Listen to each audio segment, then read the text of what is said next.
Version 1.1 ist draußen von Drover Forsaken Kin. Mein Name ist Chris, ich entwickle das Computerspiel Drover Forsaken Kin und wir haben es geschafft, wir haben unseren ersten großen Patch veröffentlicht und dort haben wir auf das Feedback von der Community, auch von dir, gehört und haben es zusammengetragen, haben geguckt, was passt, was ist realistisch, was passt auch zu Drover und haben das veröffentlicht. Und ich zeige dir in diesem Video, was wir alles gemacht haben, warum wir was gemacht haben und so weiter und so fort. Deswegen halte dich bereit, es geht los.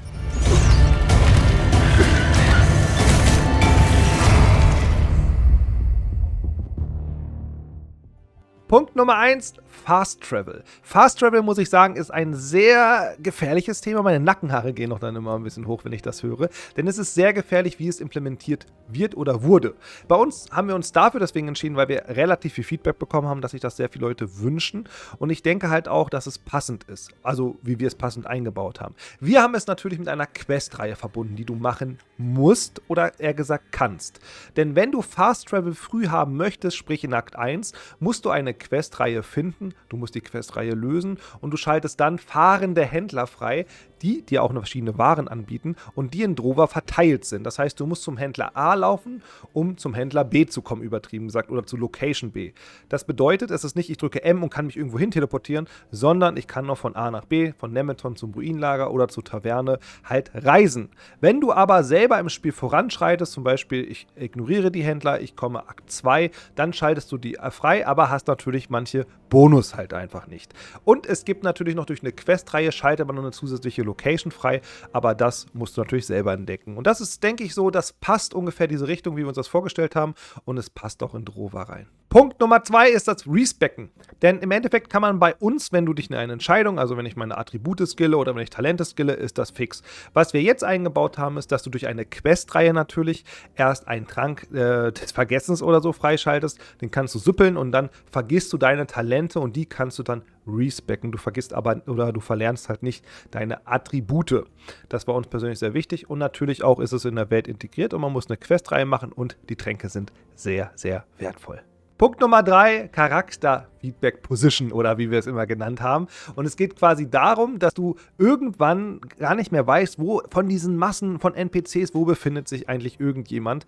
Und deswegen gibt es quasi jetzt einen Reiter, quasi bei deinem Journal. Und da werden alle Personen aufgelistet, die du schon kennengelernt hast. Und da steht quasi grob drin, wo er sich befindet. Das heißt, es trackt nicht, wo geht ein NPC nachts hin, wo ist er Tag, sondern einfach nur grob, wo befindet er sich, dass du deine Suche, so sage ich mal, ein bisschen eingrenzen kannst und weißt, wo du dich umschauen musst. Thema Nummer 4, Rebinding. Wurde sich ganz oft gewünscht, dass man halt Maus und Tastatur komplett rebinden kann. Sprich Alt, Steuerung, Maus 1, 2, 3, 4, 5, 6, 7, 8, 9, 10 und so weiter und so fort. Dass man die neu setzen kann, das haben wir natürlich eingebaut und ist jetzt auch möglich, in Drover das zu machen. Thema Tutorials, die werden bei uns ja oben rechts angezeigt, wenn man gerade am Anfang des Spiels ist. Und wenn man nicht mehr weiß, wie war das nochmal, wie das nochmal funktioniert, gibt es jetzt die Möglichkeit mit Escape. Und dann findet man dort Tutorials und dort sind alle aufgelistet und kann sich das nochmal in Ruhe durchlesen und hat dann keine Fragen mehr und hat alles verstanden, was in Drover benötigt wird. Dann ein neuer Punkt ist quasi die Iteration, nenne ich es mal ein bisschen, des Düsterwaldes. Da haben wir ein paar Sachen verändert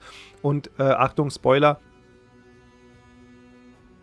Aber wenn man quasi die Zuflucht warnt, was man vorhat, dann kommen jetzt ja vereinzelt kamen schon Dialoge und jetzt ist die Reaktion darauf, dass die NPCs mehr darauf eingehen. Das bedeutet, wenn du in Akt 4 bist und den NPCs, dass du die wieder triffst und hast sie gewarnt, dann gehen sie bewusst auf dich ein und manche Entscheidungen oder so sind auch ein bisschen anders oder die Dialoge sind so ein bisschen anders.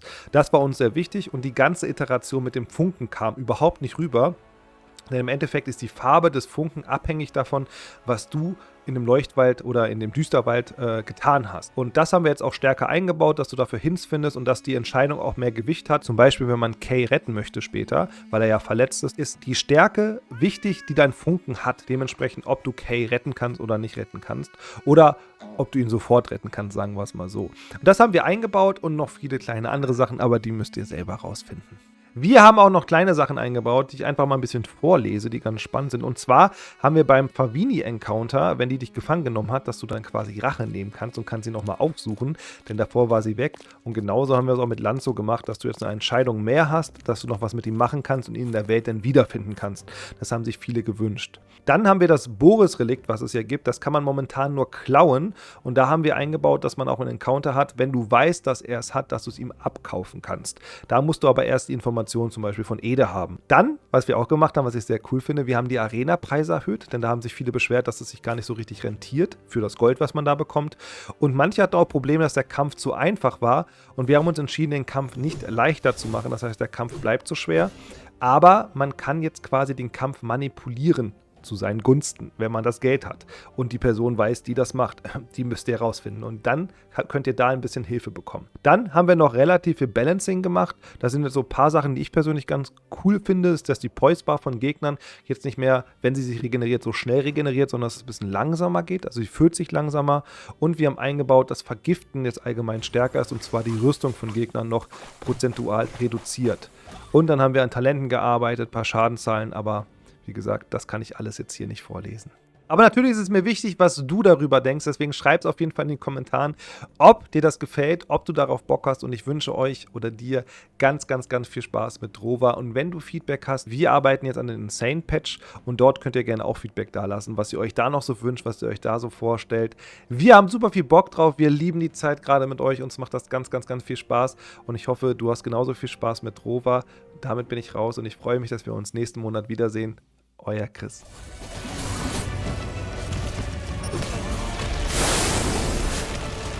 And what darkness dwells in the mist? Sometimes an outsider is needed to remember the Forsaken King.